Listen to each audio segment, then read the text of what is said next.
think you're right, though, in the generational fix to it. I think that's true of a lot of the stuff that, like, one of the things I get asked all the time, school shootings, right? It's like the topic of the day. Yeah. I don't have a solution for it, but I know it's not going to be overnight. It'll be generational in nature, just like it crept in generational in nature. I think a lot of these problems, people look for a light switch solution where the solution in and of itself is the exact opposite of that. Yeah, I think you're right. I don't see any solution to that either. And I think there's a lot of positions that people feel like they're supposed to take. And if you're on the left, the big position that you're supposed to take is gun control. Get rid of the guns. The guns are the problem. Look at all these people shooting people with guns. Yep. Guns, guns, guns. And all the mass shootings, what do they have in common? Guns. They all have guns in common. And they want to take away guns. And then there's the people on the right, and like, you're not. I've never done anything wrong with my gun. You're not taking my fucking gun. And then there's this fucking unstoppable battle between these two sides, and that there's a lot of factors. Like, what happens to a human that leads them to get to this state of mind where they're able to go into a school and shoot it up? Like, what is that? What could possibly be going on? How do we stop that from ever taking place? These people have to be in some sort of insane pain. There has to be something unbelievably wrong with their life that they're capable of doing this. How do we stop that? How do we look at that as like, if this is our global community, if this is our national community, how do we stop this from happening in our national community? I don't know what the answer to that is. I think there's an answer to stopping school shootings, and not to oversimplify anything. I would say there's a couple key issues. One of them is location. The other one is motivation. You can solve the location issue. Like, if we as a country were legitimately interested in stopping school shootings, how many have ever occurred at a school where the president's children go? 0. Why? Because it's defended, right? They actually take a proactive approach to it. They're going to have layers of security, defense in depth. They're probably going to have somebody looking out the front door, or a system looking out the front door, controlled entry points, entry and exit points. You're going to have a metal detector. You're going to have security staff on site. Right. So you can control the location aspect. And I go to every time I'm at my kid's school, or unfortunately or fortunately, every building I've ever been in, I'm viewing it from a pseudo-tactical perspective at least. So I'll go walk around my kid's school, and there's issues that I see from a perspective of somebody who would want to exploit that from an aggressor's perspective. But they could all be solved. But that doesn't solve the second aspect of that, the motivation, because I have absolutely no answer as to why a 17-year-old kid would think that a solution of any kind would be to kill their classmates. I don't understand that at all. And although people, it's funny, like at every shooting, surprisingly enough, there's two things, a gun and a shooter. And vast majority of the time I hear people talking about the gun. Yeah. I think we got to balance that conversation and talk about the motivation. Yeah, 100%. And then also psych medications. You know, you got to talk about that. The rise in psych medications got to be correlated with the rise of school shootings. I mean, the amount of people that are on psych medication, and I understand that correlation does not equal causation. Yep. It's not necessarily that the medication's forcing them to do this. But I don't know what study has been done on what is the effect, and is there some sort of a connection other than the fact that they're all on medication? Is there some sort of a connection between taking certain types of psych medication with certain biological makeup that allows you to have this diffusion of reality? Like there's just some weird thing happens to them where they're capable of horrific things and horrific actions. Like, how much of that is monkeying with human neurochemistry? I don't know. That's why I think the location portion, it's not that it's an easy solution, but it is solvable. But isn't the problem funding? Like, there's no money to pay for teachers. They don't have money to like secure schools. It depends on how serious we want to take it. Yeah, if we really wanted to stop it, what I'm saying is there are ways that can stop it. I'm not saying those ways are easy. I'm not saying that those ways are cheap, but there are concrete things. Just looking at a structure from being vulnerable to an assault, there are things that could be done. But that doesn't solve the school shooting problem. Right. It changes the address. Because the individual that would want to go do that at a school, if you make a target hard, that doesn't remove the motivation. That's what I'm saying. There's location, motivation, and obviously a lot of other factors. The location one, if you solve that, you still got to talk about the shooter. Right. And I mean, that's where I butt my head up again. I I would actually like to see this country have a conversation instead of entrenched positions, either the left or the right. All guns should be banned. Come get them with my cold dead hands. Right. Which I don't. Again, I find myself in the middle of that. I don't agree with either of those positions because it's more nuanced than just the gun and the shooter. It's the combination of all those things. But I don't even feel like we're having a conversation in this country. I feel like a lot of people are talking. I don't think anybody is listening. And I go to the schools in the neighborhood where my kids go to school. I don't see a single change that they have made. Yeah, I think you're 100% correct in that there doesn't seem to be there's no real plans to stop this stuff.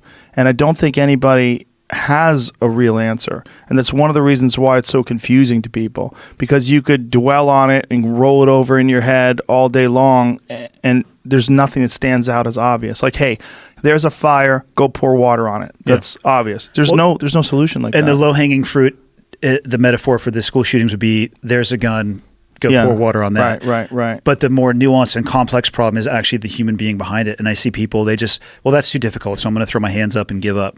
Yeah. I mean, but also too, I think it's important to point out that actually thankfully, it's incredibly rare that it actually happens. And it's funny because you look at the stats and you start digging into where the stats come from, and two groups of people, and I'm sure you see this across a variety of topics, will take the same study and derive two different sets of numbers. There's school shootings, and then there's shootings that happen at schools.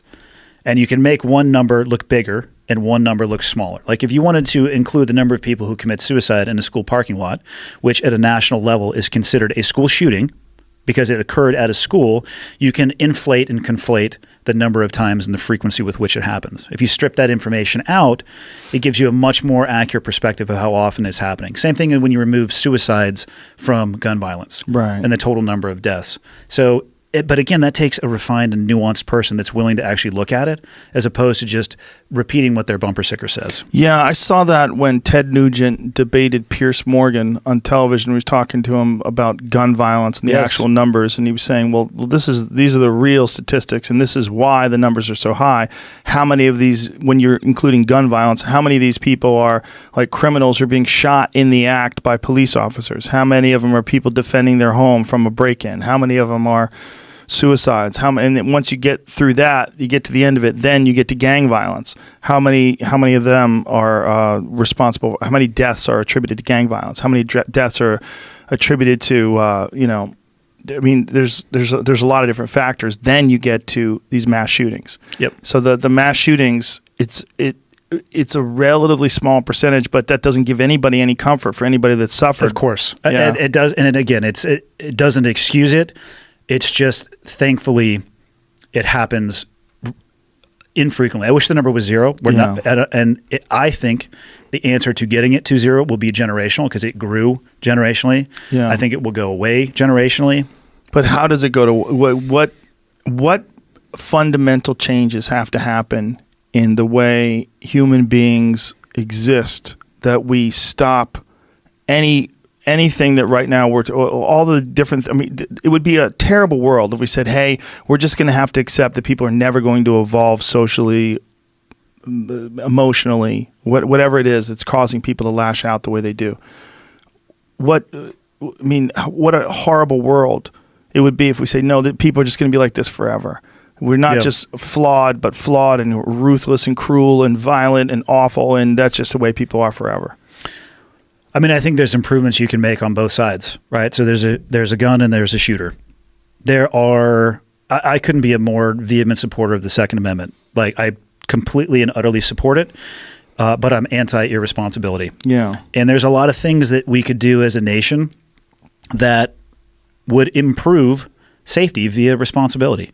I mean, look at this, the stats on the percentage of American gun owners that don't own a safe. It's over 50%. Yeah. Which speaks to access.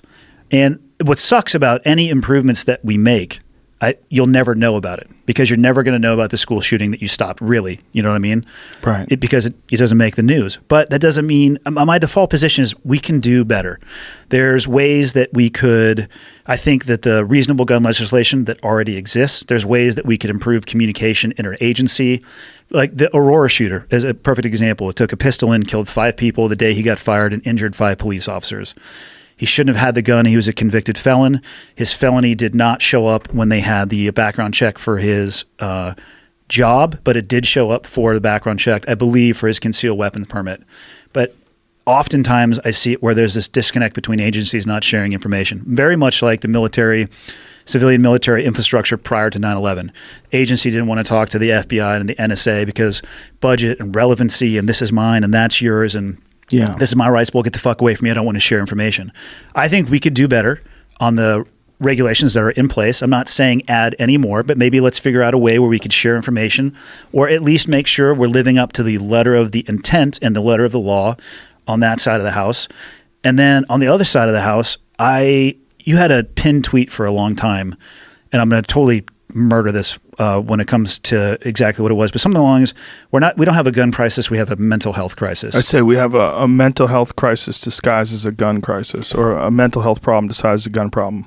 You know? And just like we can do better on the firearm side of the house, we can do better on the mental health side of the house. And I just see people throwing their hands up and attacking the low-hanging fruit because I think the mental health side of the house is a more difficult issue than the firearm issue. I think it's the most difficult issue. And I think everyone that I know, including myself, has had bad moments in their life and has struggled. And the struggle, especially mental health struggle with depression or being unhappy or anger or any of the things that keep you off of a healthy baseline, those moments in life they vary wildly in how people experience them, to what level people experience them, what impact they have on them, and whether or not they can recover from these things. And for some people, they feel like there is no recovery, and the only way out is to just go out with a bang, like literally. And this is a lot of what you're seeing in these school shootings is suicide by cop. Yeah. I mean, this is one of the things that people want. They want to go out in a blaze of glory. And what the fuck is going on where we let people get to that point without stepping in and trying to help? And do they have anybody that even notices? Do they have anyone around them that knows that they're this fucked up and this far gone?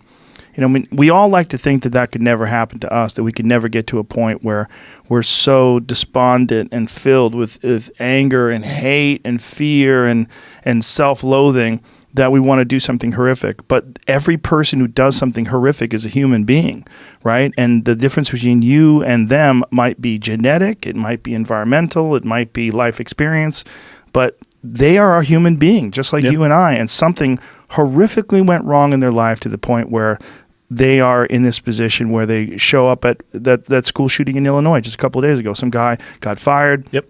Went back to work and just shot everybody up. Like, what the fuck? That guy worked there for 15 years.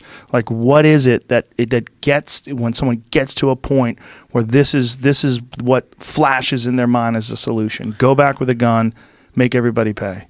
I felt it myself, that feeling. Overseas, when I lose close friends, the first absolute feeling you have is an anger that I don't have the vocabulary to describe, and all you want to do is burn the world to the ground. But it was fleeting, and I didn't do it. And I just don't know how we provide the barrier for people, if they can. And when it comes to mental health, I mean, somebody with more horsepower between the ears than me is going to need to solve that problem because I don't understand it. But I do understand that feeling, but what I needed was time, and I don't know how to provide that. Well, you also had character and discipline and a lot of things that many people lack in your ability to mitigate these horrific feelings and this severe depression and anger. Some people don't have those mental health tools. They don't have those tools. I mean, you're already a SEAL, right? You're already a guy who's endured more than most human beings will ever in terms of physically and emotionally and how to get through that hump to become one of the elite operators in this country. That just having that as a baseline, Like having that as you have the tool set to endure more than most. Some people are just not capable of handling any real adversity. Anything bad that comes down the pipe for them, they just fall apart. And I think for many people, there's a real extreme feeling of a lack of purpose in life. There's an extreme feeling of a lack of meaning, that nothing they do matters, that they don't matter, that no one cares about them, whether they're there or they're gone. People either mock them or disregard them altogether, and they want people to know who they are, and that's one of the reasons why they do these things. I can see that for sure, but again, if I'm being objectively honest about myself, I did have those tools, and probably the only thing that prevented me from acting out in that moment is that I didn't have access to the individuals that I wanted to act out against. And I mean, it's like I said, I understand it. I don't have a solution for it at all, but I understand it.